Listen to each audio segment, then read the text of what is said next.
ESPN Radio. This is the Thundering Herd Podcast. I'm not here to double down today. I'm not digging my heels in. Not really into that. In fact, I spent a good portion of yesterday's show saying, I think I've totally changed my mind on college football in an 18 playoff. But I do think when you host a radio show in the current climate and in the current blogosphere climate, I have a right to actually run the full videotape of what I said yesterday. I don't think I should be defined by 16 seconds of a minute rant edited on a site owned by a blog company currently in a $100 million lawsuit for airing improper audio and videotape. I'll run my 57 seconds that yesterday somebody edited, took a segment of, and said, there's institutional racism. That host should be fired. I'm not here to double down, but I think I have a right to run the entire tape. Yes, the climate's different these days, and I think it hurts comedy more than guys like me.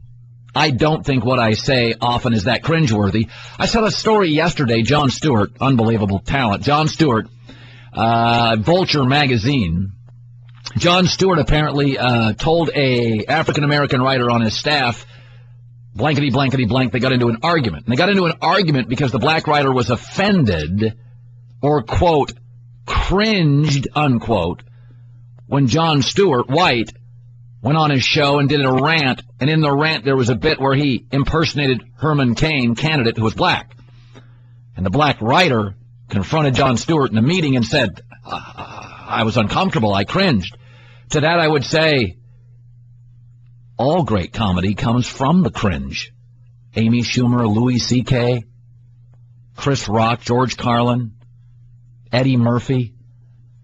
The cringe often makes the comedy. I'm not sure if you write comedy,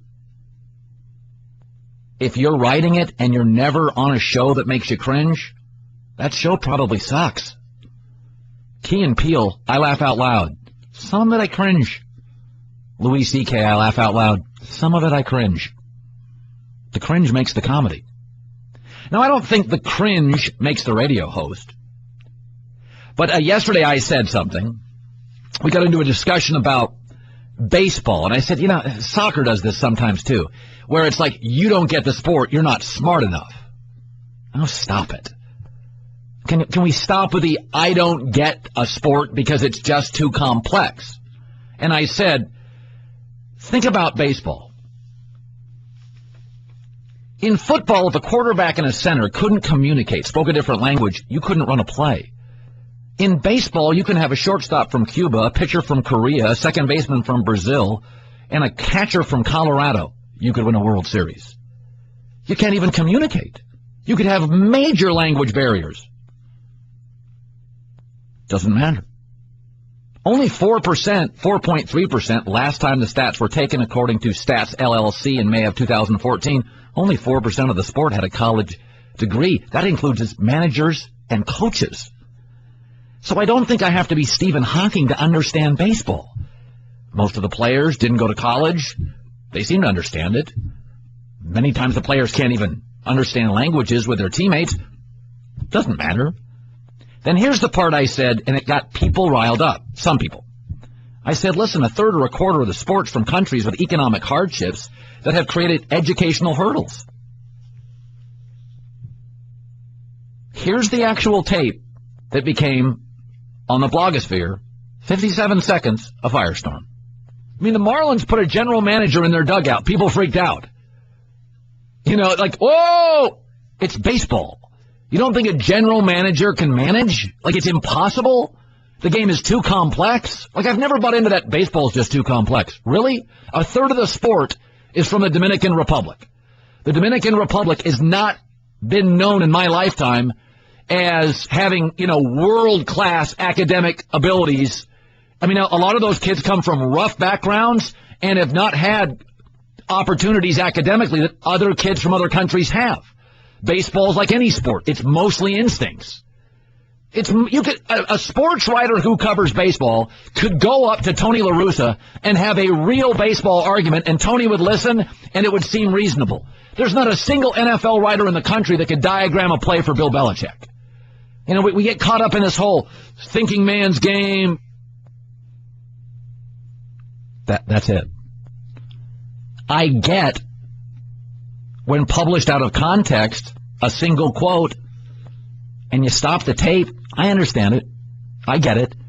I could have made the point without using one country, and there's all sorts of smart people from the Dominican Republic. I could have said a third of baseball's talent is now being furnished from countries with economic hardships, therefore educational hurdles. For the record, I use the Dominican Republic because they furnish baseball with so many great players. But they do rank 122nd out of 144 countries in primary education, according to the World Economic Forum Global Competitive Report. Nobody says everybody's anything. And I understand when you mention a specific country, they get offended. I get it. I do. And for that, I feel bad. I do.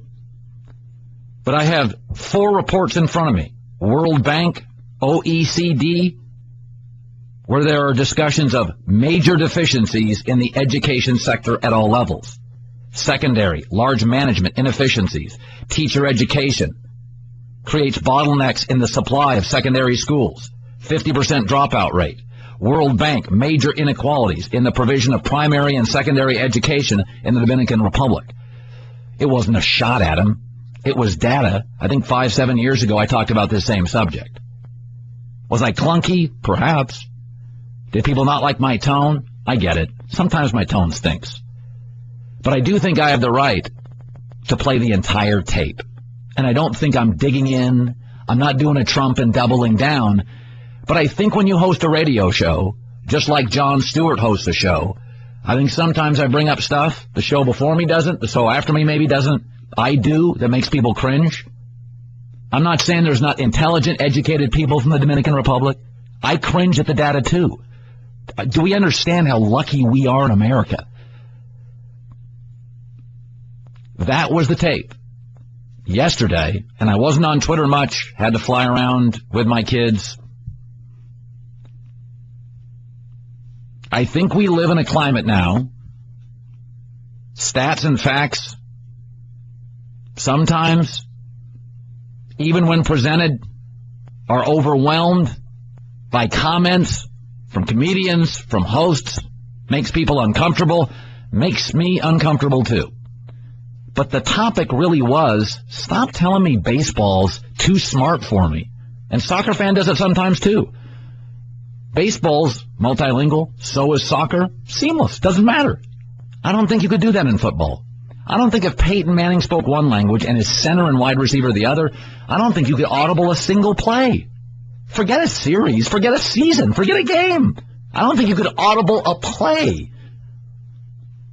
Could a multilingual football team work? I don't think it could. And that was my point.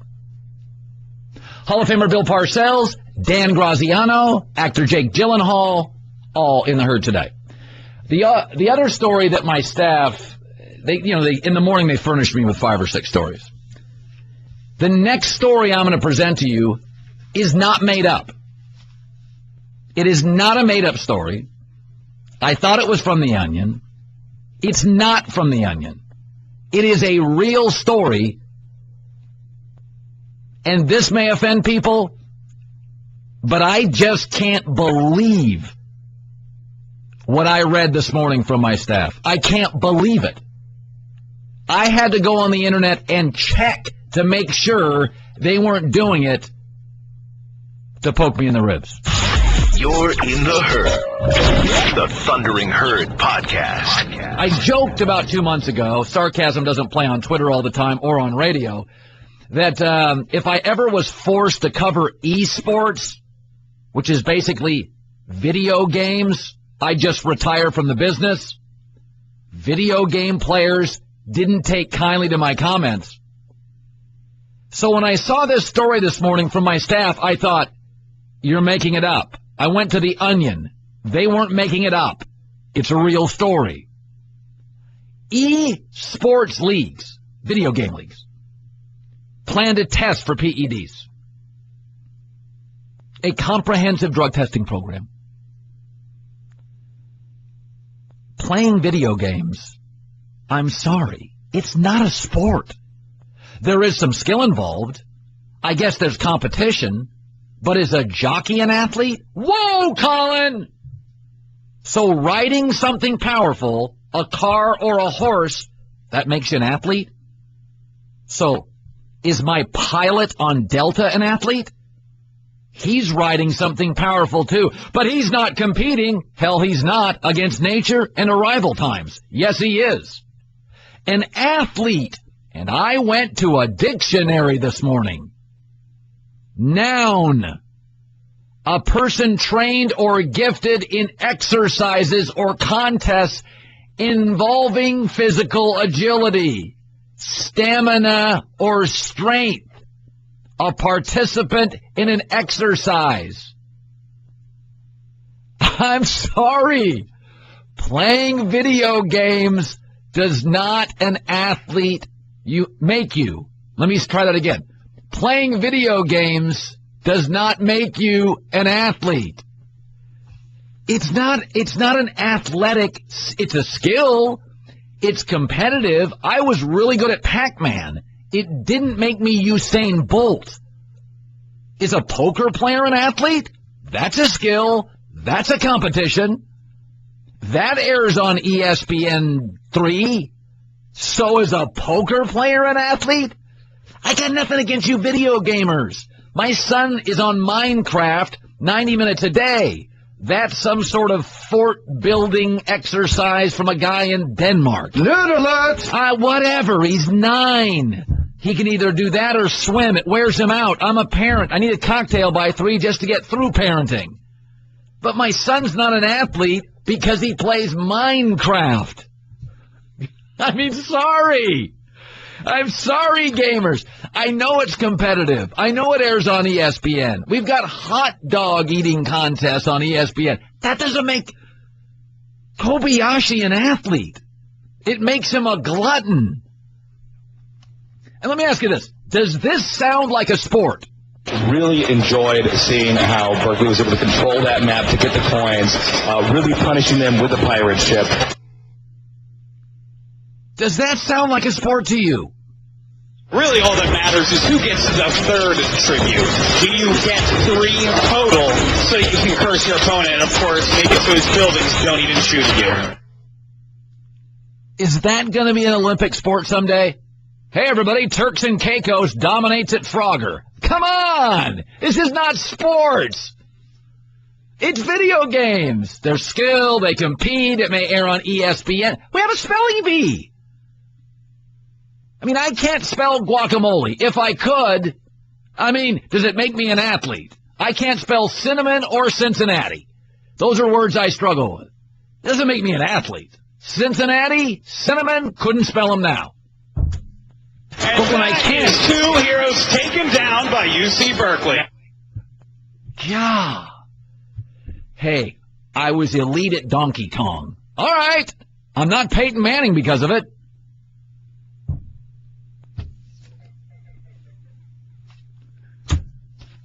Bill Parcells. You want to bring Bill Parcells on? Talk about moving? Bill Parcells moved all over the place. Left great jobs, great teams. Does he regret any?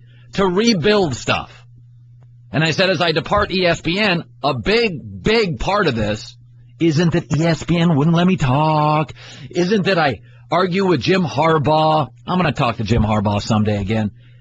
It's mostly, I feel like building something. I'm not a maintainer. I like building. Geico presents Strange Saving Stories. Astronomers detected an interstellar transmission. It stated, Geico, 15 minutes could save you 15% or more. The implications were staggering. Was the cosmos telling us we could all save hundreds on car insurance with Geico? Or did their radar merely pick up a signal from the nearby Rufus and Clyde's morning show? We may never know. Geico. 15 minutes could save you 15% or more on car insurance. You know, as I've said, I'm leaving ESPN, and I'm not going to get into end dates, but I'll be on the air for a little bit here and then move on. But, just to show you how amicable it is, yesterday, I'm just driving around. I got long story. I had to fly from L.A. to Vegas and Vegas to L.A. with my kids, and I got called by two executives at ESPN thanking me for my 10 years at the company. They made me an offer, a competitor made an offer, and I'm leaving, and two executives went out of their way to call me, didn't have to say thank you for everything you've done. Pretty classy. So I know a lot of times there are these fences built. Why? I'm leaving because I want a new challenge. That's it. And I talked about Bill Parcells the other day, and apparently, I don't know if you heard it, he reached out. And Bill Parcells, Hall of Fame football coach, Patriots, Jets, Giants, Cowboys, GM of the Dolphins, joining us in the Herd on ESPN. When I mentioned you, and I talked earlier in the week about leaving, and I said you were somebody, as one of my favorite guests, you were never a maintainer. You left good teams. You were a builder. So what is it that you liked, Bill, about building? Well, I think it starts out because you're going to a different place with a little different cast of characters, and no matter how similar it is in nature, it's different in actuality, because philosophically there are always some differences that have been in place that you probably, as a new person, maybe have a different opinion of, and you may want to integrate your own things in. So that's the challenge sometimes, to work around what's been in place and been maybe successful for them, and to kind of alter it to the direction that you have the vision for. And that is a mental challenge, and it's a lot of fun. Yeah, I was going to say, you got joy out of it. Did you feel younger? Did you feel energized when you moved from really good teams to actually bad teams that needed your help? Without question. It does energize you. It makes you go back to your fundamental principles. It makes you start from ground up. You got to go forward. You got to get everybody where you want them to be. You have to develop a philosophy. In my business, on personnel, you have to integrate that into the organization so that everybody's kind of looking for the kinds of players that you need to run your system and be successful in your system. And in my business, there are a lot of good players, but some of them are not for us because they don't fit what we do. So we try. Right. We can't alter what we do for one guy all the time. Did you ever regret, though, leaving one of your good teams? I did. I regretted leaving New England because I had a very good young team there. I had a young quarterback. I had a great running back, Curtis Martin. He was young. I had McGinnis, Lloyd Malloy, Ty Law, Teddy Bruschi, Ted Jones. I mean, they were all young players, and we had been in the Super Bowl in '96. And, but things happen. And, do I regret it? Yeah, I do regret it. But, you go on to something else and try to make that better. There were a couple of stories that I thought about this week. Number one, there's a disconnect between what RG3 thinks and what the Redskins think, generally between coaches. There's a feeling that he needs to be resurrected. Did you in your career, Bill, feel you could ever resurrect a quarterback? Is that you could do it with a wide receiver or a linebacker maybe, but can you do it with a position that crucial? I think it's far more difficult. I think the closest, now this guy was an enormous talent. I think the only thing that I did to really help this guy was invoke a strong discipline and eliminate indiscriminate thinking, and that was Vinny Testaverde. And this guy was a very talented guy, and when I think pointed in the right direction, he was very effective. He threw like 30 touchdowns and 6 interceptions 1 year for the first year we had him. But I think it was just pressing him to eliminate the indiscriminate choices that he was making. and to take ownership of everything in the game plan. Well, we would go about. How'd you do it? Go ask. Here's how I did it. I'd go to Vinny and I'd say, "What about this play?" And if he kind of winced, that's out. How about this one, Vin? Well, I'm not sure. That's out. And pretty soon we went through everything. I said, "Now everything that's in there now, do you like it?" He said, "Yes." Well, now he owns it. So once he owns it, we're going with it, if you see what I mean. Yeah. Russell Wilson is a player that a lot of people in the league can't explain. But I said yesterday, in December and January, he's got 104 quarterback ranking, 30 TDs, 10 picks, and that's often against the best teams he faces all year. He's like the classic sort of gets it done late in big game guys. I like Joe Flacco does the same. What do you do to explain Russell Wilson, who doesn't play the position like anybody else in this league? How do you explain him? You've heard me say it before, Colin. Some of them have attributes you can't see that allow them to go forward and be successful. And others have attributes that you can't see that act as deterrents. He quite obviously has some things that the stopwatches don't tell you. It's inside. It's innate. The sports world's full of these kinds of guys. You know, you can't put them all in one pile. There's some guys that are they're kind of heavy, fat, chubby looking, but they're explosive, dynamic players. And you know, you can't explain it. It's just they have traits that you can't see. And this guy obviously has them. Did you have a player that was a lousy combine guy and a numbers guy, but he was a great player and you loved him, but he didn't look the part in the lobby and he didn't test well? You know, the most unique player I ever had was Keith Byers. He was funny looking. He had real big feet. He had big hands. He shuffled his feet along. He didn't raise his knees up when he ran, but he could run, he could throw, he could catch, he could block.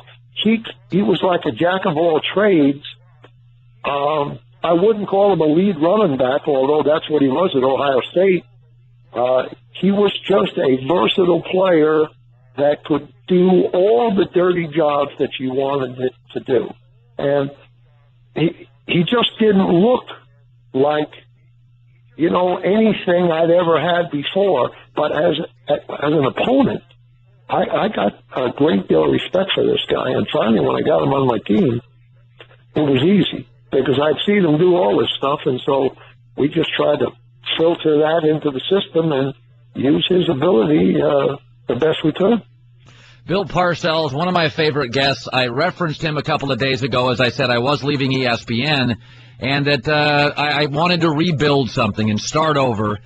Bill, I would love to continue talking to you. It will be at a different place, but I've always appreciated the time you give our show. Well, thank you, Colin. I wish you the best, and sometimes it's the same problems when you go to a new place, but they have a different disguise on, so you have to look deep. I don't know, that kind of scares me, but I do love having you on the show, Bill. Okay, Colin, thank you. Bill Parcells. Want more of the Herd? The Thundering Herd Podcast. I was talking yesterday about Becky Hammon coaching in the NBA, and I said, why not? I think Pat Summitt could have coached men's Tennessee basketball. Geno Auriemma could coach UCLA men's basketball. I mean, to me, coaching is teaching. And if you're a good teacher and you're a good communicator, you're a good coach. Bill Belichick, he's a teacher. Chip Kelly is a teacher. I mean, the best boss I've ever had at ESPN, the one I'm closest to, is a woman. Why is gender an issue?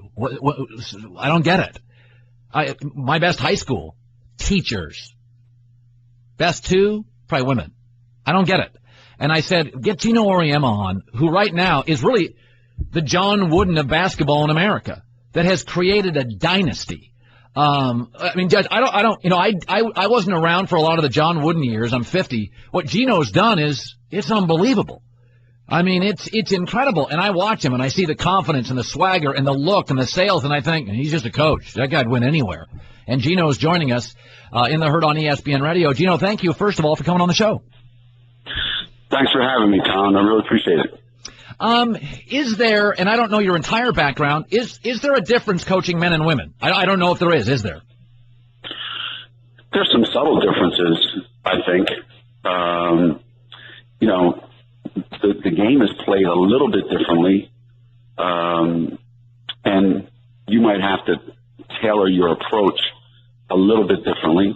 But when it's all said and done, it's all about, and I think you hit it on the head, it's all about, are you a good teacher? Do you know the subject matter? Can you get it across to your players? And can you get them to a point where they respect you and they know that you can help them be better? And I don't think that is a gender thing. I don't think it's an age thing. I don't think it's anything other than, are you good with people?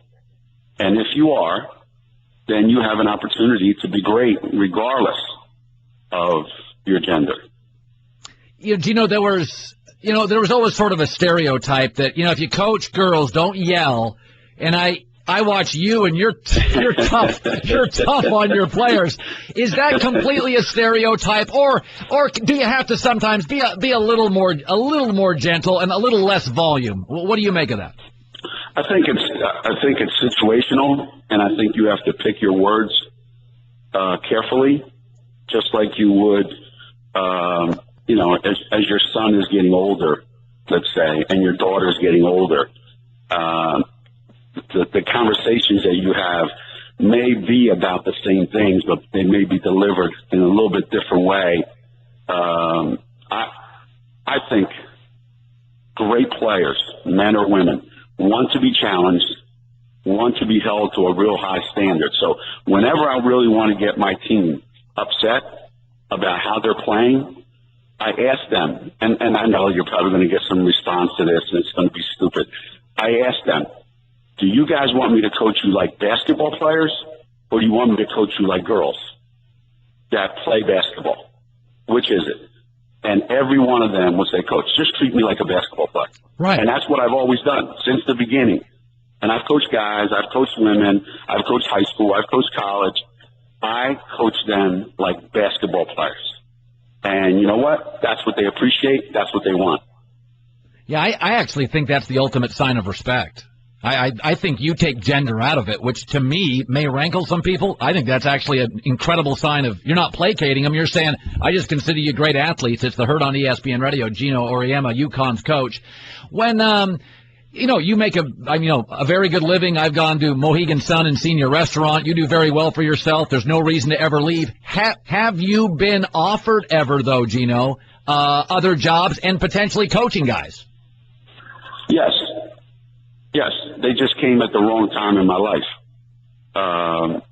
Who's to say that when I was 40 and I had the kind of success that I've had recently in the last 20 years, that I would have probably done like everybody else does.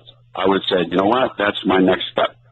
Not because it's better or not because it's, men, but it's because of the challenge of, I want to try to do something that's really hard to do. Not that what I'm doing isn't hard, but now, you're watching film, let's say in the NBA, you're sitting there watching film and you're going, okay, how do we stop LeBron tomorrow night? That's a little bit different than what I'm doing right now. Yeah. Not that it's better or worse, it's just different. And I think all coaches love a challenge. That's why you see all these college coaches that when the NBA comes calling, they don't ever say, forget it, I'm not interested. There's always a great interest because of the challenge. And that, to me, is what life is all about. Are you ready for the next challenge if it comes along, or are you not? Yeah, with Becky Hammon, she's an assistant with the Spurs, just won the Summer League. Do you think it, for instance, would it be, because it's never been done, would it be easier for her to have a winning organization than a losing organization? For the first woman coaching in the NBA, would it make sense to go to a better organization because there's going to be some pushback? Well, absolutely. And this is what used to happen back in the day. A college coach would get an NBA job. Which NBA job? Well, the worst job. Then they would fail. And then everybody would say, see, college coaches can't coach in the NBA. Well, no kidding. Nobody could win in some of those franchises.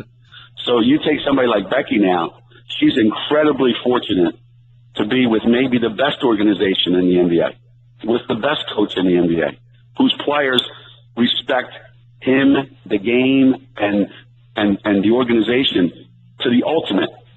Now she's in that environment. So she knows how to do it the right way.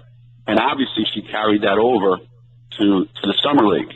Now, the Summer League is one thing. Grinding it out for 82 games plus playoffs, whatever, is a different thing. But still, her background now is one of, this is the standard, and I'm not going below there. So if you put her in a situation, like if you gave her, let's just take a rebuilding team, you gave her the Sixers job. And you go, well, you know what, see, she can't coach. Let me tell you something. Red Auerbach, Jack Ramsey, Phil Jackson, and Popovich, together on the same staff, couldn't win there right now. And I was born in Philly and raised there. I mean, I wasn't born, but I was raised in Philly. So if Becky gets the right opportunity at the right time during her career with the right players that buy in, there's no reason why she can't be successful. She's smart. She has a great personality. I mean, it's just, you know, it's all there. Yeah, no, I agree. Geno Auriemma, who's done an incredible job, the reigning dynasty in American high school, college, or professional sports. Before I let you go, we got about a minute and a half left. You know, Sure. I get occasionally, Geno, somebody will say, well, you know, the players wouldn't respect Becky, or Geno, if you went to a men's program, would you feel like that the first, let's say you coach UConn men's tomorrow, would you feel like in the first week, because of your background with women, you'd have to earn a certain level of respect? I think any coach has to do that. When you walk in, let's put it this way, Colin. Guys who are respectful will give you the benefit of the doubt right away. They'll say, okay, here's my coach, and I'm going to give them a certain level of respect. Okay, coach, help me get better. And then once you do that, they respect you because they're respectful people. People that don't respect anybody or themselves, no matter who the coach is, they're going to look at them with like, what can you do to help me? And they're never going to be the right people. But I think somebody like Becky or anybody that walks into a locker room, you have to earn players' respect. But you have to have a group of players in the locker room that want to be respected and are respectful. Yeah. And finding those guys is what guys like Pop can do better than most people. What Belichick can do better than most people. This was fun. Hey, Geno, I appreciate you coming on the show. This was a lot of fun. I really appreciate it. Hey, wherever you go next, dude, I wish you the best of luck. And I really enjoy the way you come across, and you say some things that other people don't want to say. And I know how hard that is to do because people appreciate your honesty, and then they whack you for being honest. So best of luck. Thank you so much, Geno. Geno Auriemma. And now, for Geico's edition of Stuff Found in Your Car, we go inside your side door pocket. Hello, yes, the crumpled receipt with gum in it. From your anniversary dinner, you sprang for expensive wine, your server was Beth. That dinner was a couple $100. Money you could get back if you switched to Geico and saved hundreds of dollars on your car insurance. I bet you'd save that receipt, frame it even. But really, where did I go wrong? Was it the mortgage fee? Geico. 15 minutes could save you 15% or more on car insurance. Visit geico.com today. We get pitched a lot of actors on this show. About 75%, I'm like, appreciate it, not interested. Jake Gyllenhaal is one. We rush to say, yes, get him on the show. The last time I saw him in a movie. I worked in the news business for years and years, and he was in a movie called Nightcrawler, and I thought it was fascinating. Because I used to work in that business, and people who shot the overnight video, it was often not a full-time employee. In his instance, he was a Los Angeles, overnight shooter. I lived that existence. I saw those guys. When I do the 11 o'clock news, those guys would come into work, and they would pitch video. I strongly encourage you to watch Nightcrawler if you've not seen it. Jake Gyllenhaal joining us. He's got a new movie out, Southpaw, The Herd on ESPN Radio. Hey, Jake, thanks for stopping by our show today. I appreciate it. Oh, it's an honor. Thanks, man. Thanks for having me. You bet. When you, I'm glad I wasn't put into the box with all the other ones. You know? Yeah. You're batting cleanup right now. You're one of these. You're in some real big years here. And how many scripts, Jake, do you get on average, do you have to go through until you go, pow, I like that? Oh, man. I mean, it's not even the ones I get. It's just the ones you read. I mean, not all the scripts are being offered or meant for me, but you read a lot, searching, trying to find things you care about that you can go fight for, and a lot of the things that I do are movies or roles that I fought for, not necessarily been offered to me, just like, hey, you want to play this?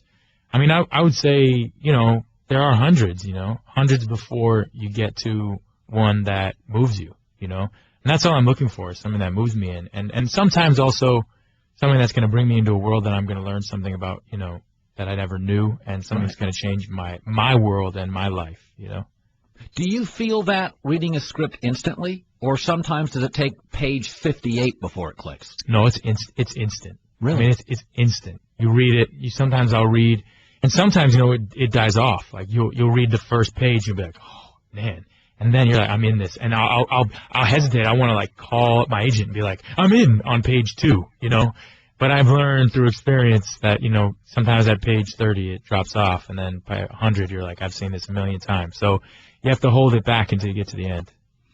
You've taken risks. Nightcrawler, that's a creepy character. What draws you? Thank you very much. It is. My wife was freaked out by it. I'm like, no, I lived in this world. He's absolutely accurate. This is. I was out to creep your wife out. If I succeeded that, I think I'm good. How do you, when you're in a dark spot with a character, and you play it for 13 hours a day, okay, how do you go out and shut that off, like a football player? Mm-hmm. Like how do you shut off creepy when you're in a social situation an hour later off the set? I mean, I never shut off creepy, man. I mean, creepy's my go-to, so that never goes off. That's a permanent on button.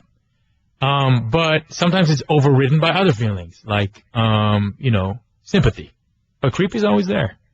I would say, though, that when I'm working really, it is very much like you have to remember you keep things like for, when you're on the field. And I do think of it that way. I think, all right, I'm going to put that aside. I'm going to put that idea aside.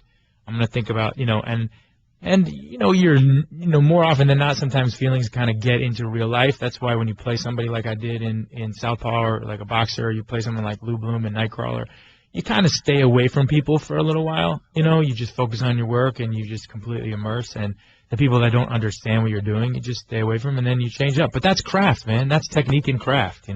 That's why I think there actually is a craft to acting. Oh yeah. And I believe deeply in it, and I believe in learning about it. I mean, just because you get to be in a movie, which is a blessing, doesn't mean you can't stop learning, and that's why I do what I do. Marlon Brando once said you can play two roles, a version of yourself and then a version of your father. I don't know if it's kind of. Are you gonna ask me if Lou Bloom or is a version of my dad or me? The reason I ask you this is because you have not done that. I mean, you've gone way out of character. What is the furthest you've gone away from you, and how tough was it? I would say almost every role is very, very far away from me. I mean, honestly, like everyone from Billy Hope, who I play in Southpaw, to Lou Bloom, to Donnie Darko, this movie I made when I was a kid, in Brokeback Mountain, they're all very far away. The situations they're in and the people they are not like me. But you always bring a piece of yourself, Yeah. And I usually always bring the piece of myself that's moved by it. Like, just like an audience is moved by a story, I'm moved by that story. That's my motivation always. That's my fuel, really. So, I don't know. I think I'm just going to say all the good ones are my dad and all the weird ones are me. That's nice. Just saves me from a fight, man. That's all. New film is Southpaw. Jake Gyllenhaal, the actor that heard on ESPN Radio. It seems like in this group of this generation of actors, it's not just acting; it's metamorphosizing bodies. Right. It's changing physically the way you look. Right. Are you attracted to that stuff? I mean, you're obviously cut up and you're in good shape. I've seen you in Southpaw and out of it, but you guys are now asked to do more than just act. You change your bodies. Do you like that direction? I think it really just depends on the role. I mean, I do think, people can, not to say anyone can change their body. I think that you can, But if you focus hard enough, you can do it, I believe. I mean, I believe there is still the craft. You still have to have a character, an internal world, a history, a backstory. You have to know what you're doing. So I think that's an added element sometimes. Like when you're playing a character that's very far from yourself, it's an added element. But it's not what acting is. But I also think we have to compete with nowadays as real live human beings with things that are not in movies that are more impressive, like CGI and stuff like that. Yeah. And I also think as people get to know you as an actor and they get to see roles and performances, you got to switch it up. I mean, that's just how it goes. And sometimes you can do that internally and it'll translate, and sometimes, you got to do it internally and you also got to do it externally. But it really depends on the role. Yeah. Would you, Jake Gyllenhaal joining us, you're a real good poker player, aren't you? Me? Aren't you? I don't know. Where'd you hear that? I don't know. Sure. I'm a good poker player. Okay. One of you young, good-looking guys, you're a good-looking guy. You got all these roles and stuff. I think you confuse me with every other actor in Hollywood. Okay. Just don't do that. Just don't do that. Like, I'm the only one who really got punched in the face, for a movie. So, that's my bad. And the other ones probably should get punched in the face. I'm sorry. You know what I mean? No, it's okay. I respect that. But yeah, I'm fantastic at poker. What do you want to know? I think, what I think when I think of you? I think no. No, you know what I think? I think you're a competitor. Like you said, the first question you said, I like roles that aren't offered to me. I think you are really, really competitive. And I think that's what makes you great. I am, but I'm also, I pride myself on being a good teammate. I mean, I am incredibly competitive, but if I'm on a team and, particularly I consider when you're in a crew of a movie or acting with another actor in a movie, I am never going to take down another actor. When they succeed, that makes me it gets me so excited. I get fired up when I see an actor cross from me when I'm working with them, kill it. But do I want the movie we're all in together to win? Absolutely. And I'll do anything I can to make sure that happens. I mean, short of being like Lou Bloom, but I would do anything to do that. And yeah, you're right. I love competition. It's great fun. New film Southpaw in theaters today. I've heard the Eminem soundtrack is unbelievable. Yeah, an honor that he even did one song. He's incredible. He's incredible. He is incredible. Yeah, he's phenomenal. Phenomenal. Was he around the set a lot, or did you see him at all? No, he wasn't there.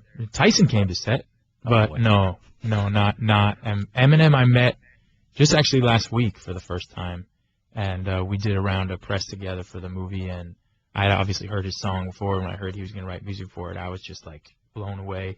And he's a huge fan of the movie, and he's come out I've never seen at the premiere for the movie. He came out on the red carpet. He hadn't been on a red carpet for 15 years or something like that, and it was crazy to watch. It was like a lightning storm of flashes. It was crazy. He just believes in the movie. He loves the movie so much. So that's just a crazy honor to have him.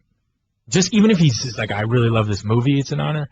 But to have music of his in the movie is incredible. What's it like to get punched in the face? It's great. I recommend it to everybody. Really? I feel like soft, easy. You know what I mean? It's not a big deal. It's like everybody should do it more often. Oh, good. Yeah, it's great. And we'll leave it there. Everybody should get punched in the face more often. Jake Gyllenhaal. At least the number of actors. But yeah, sure, everybody if they want to. But definitely. And I was going to say, it's important. No, I don't like it at all. If I'm going to say I didn't enjoy it, and I actually really didn't enjoy getting hit in the body. That's the worst one. I'm watching tape of it right now. God, you are ripped, dude. You are. Thanks, homie. You are cut. Thanks, homie. Are you watching the boxing, man? Yes. Oh, okay, cool. Holy moly! I was going to say. You didn't even look at did you those live on abs. Did you live on broccoli and beef jerky for good hell? You don't even have. What was your body fat, like 2? I don't know, man. I didn't check that. I just didn't want to look like an idiot. I didn't know how to box before I started this movie, so I just learned how to box. And people keep asking me, "How'd you get in shape, man? What'd you do? What'd you eat?" I'm like, "Dude, it's crazy. This is what you got to do to get in shape. You got to exercise. It's so nuts. I recommend if you want to get in shape. No, I know it sounds crazy, but exercise. It's nuts." Jake, absolute pleasure, man. Thank you for having me. All right, I loved it. All right. Thanks, man. Good luck to you. Thank you. You too. Thanks. Jake Gyllenhaal. Colin Cowherd. The Thundering Herd Podcast. In Los Angeles, our studio today is freezing. It's about 40.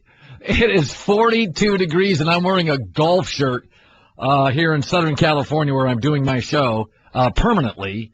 I will change network soon, but this is where I'll be doing my show in this city. And I was funny. I was talking to I got to read this. Bill Parcells was on earlier, and we had taped the interview. I talked to him about 5 minutes before, and he just congratulated me and everything. And we just talked about life and stuff. And he said, you know, Colin, when you change, it kind of changes. It kind of changes you. It keeps you young. Change keeps you young. He goes, I moved to a lot of different teams, and it kept me young. And he goes, you should read General MacArthur's Credo. And so I went and looked it up. And here it is. I'll read you the highlights. Youth is not a time of life. It is a state of mind. We grow old by deserting our ideals.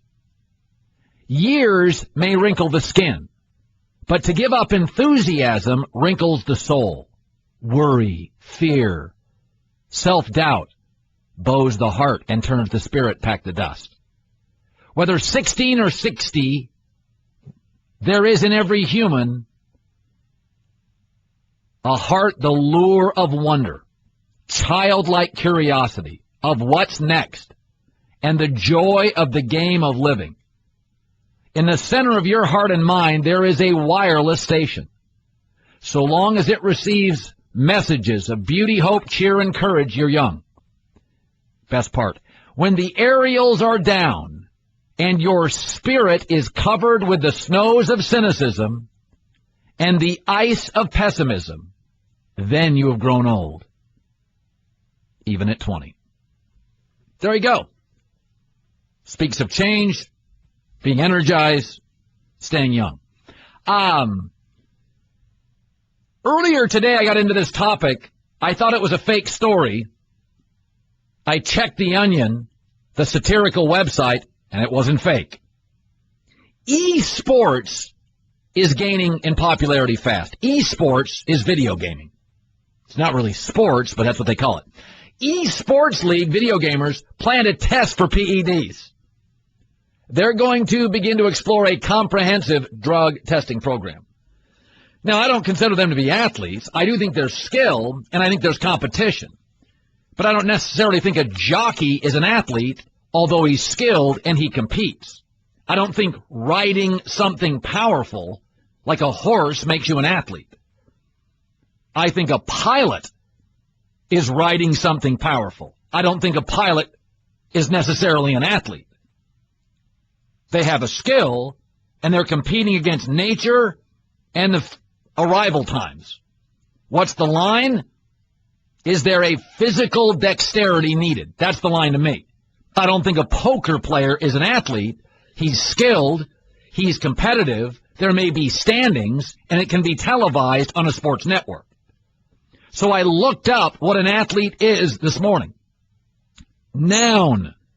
A person trained or gifted in exercises or contests involving physical agility, stamina, or strength.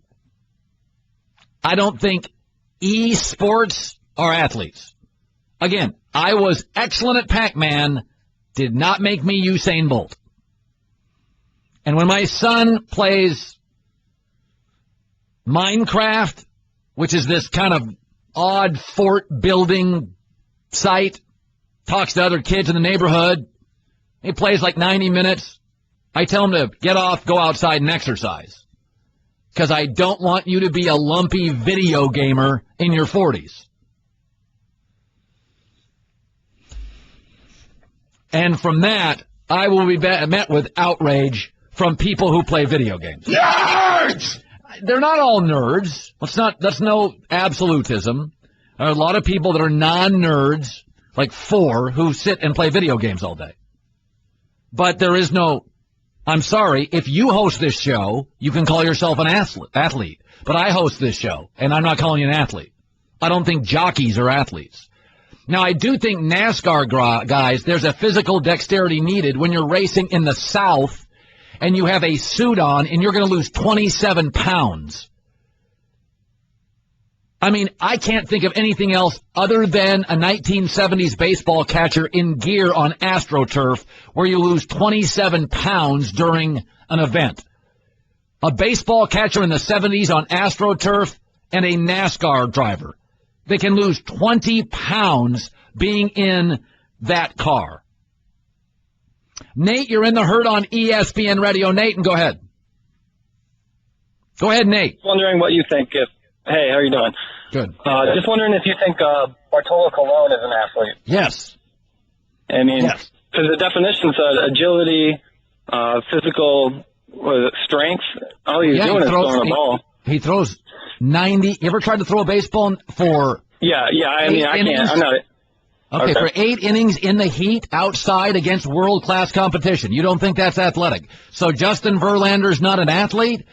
No, I'm not. Greinke's not. You got to be kidding me. I was a very decent high school athlete. I threw 79. They throw 97, 100 pitches in the heat outdoors with heavy uniforms. You don't think that's athletic to be a pitcher? Really? You don't think Clayton Kershaw's a great athlete? Really? You don't think the best 10 arms in baseball, Mark Burley's been pitching for how many years? 20. He's not athletic? Bartolo Colon may not have an ideal shape. Either does Keith Byers. Either did Charles Barkley. Athletic ability has nothing to do with necessarily your shape. Not everybody can be shaped like Michael Jordan or Andrew Luck. Not everybody's got the ideal body for the position. I mean, there are NFL guys that are 5'9" and are really good. Darren Sproles is amazing. He's a little guy. Russell Wilson's not real tall. He's great. We're not qualifying an athlete on body fat alone. Steve, you're in the herd on ESPN Radio. Steve, go ahead. Go ahead, Steve. Are you there, Steve? I'm told Steve was going to ask me about the extreme focus it takes for hours. So does this show. Ever seen sports talk radio hosts take me out of it? A lot of them are shaped like meatballs. Seriously. Well, Colin, e-gaming takes extreme focus. So does being a nurse. So does being the guy at the tower at the airport. So does a surgeon. I mean, I knew a guy whose daughter had surgery for 11 hours. Is the surgeon an athlete because it takes extreme focus? I don't judge an athlete by his bench press or his shape. Is he physically in a competitive, skill-driven battle against other physically gifted people? Bartolo Colon's an amazing athlete. He's shaped like a whatever. You got a bad shape. Look at my phones. They're going crazy. Look at my phones. All right, let's go to John. John, you're in the herd on ESPN Radio. John, this is the herd, and you go ahead. Yeah, I was just wondering, how do you not think that a jockey is an athlete? He's riding a powerful mode of transportation. Yeah, but I mean, if Bartolo Colon is an athlete, jockeys would be too. Did you see Victor Espinosa's workout routine before the Triple Crown races? My wife has a great workout routine. That doesn't make her an athlete. Yeah, but I mean, making Bartolo Colon an athlete because he throws 90. I mean, it really doesn't relate. No, he doesn't just throw 90. It's duration, stamina, strength, facing other worlds. They don't just ride horses. You don't think it takes an athletic person to ride a horse? No, I don't. By the way, my 10-year-old daughter has done equestrian events. She doesn't have an athletic bone, bless her heart, in her body. Does she race horses? Yeah, no, she's done equestrian events. Exactly. So she doesn't race thoroughbred race horses. I'm riding something powerful, to me, doesn't qualify as an athlete. So with driving something powerful like NASCAR, that makes you an athlete. For 4 hours, wearing a heat suit, losing 27 pounds, the strength it takes to turn, bump, wrecks. Yes, to me, that qualifies as an athlete. When an 1,800-pound animal that's more athletic than you don't think that there's any athletic to control that? They sleep standing up. They don't qualify as athletes either. It's irrelevant. They eat hay. Michael Jordan did not eat hay. That's irrelevant. It's not irrelevant. If you eat hay, you're not an athlete. That is if you sleep standing up, you're not an athlete. On my show, you're not an athlete. Riding transportation, to me, doesn't rise to athletic prowess. I do think a NASCAR driver with extreme physical duress for 4 hours in southern humidity rises to athletic ability. If you have your shoes nailed to your feet, you're not an athlete.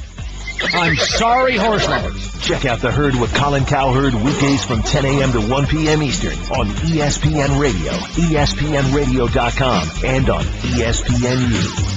The Thundering Herd Podcast.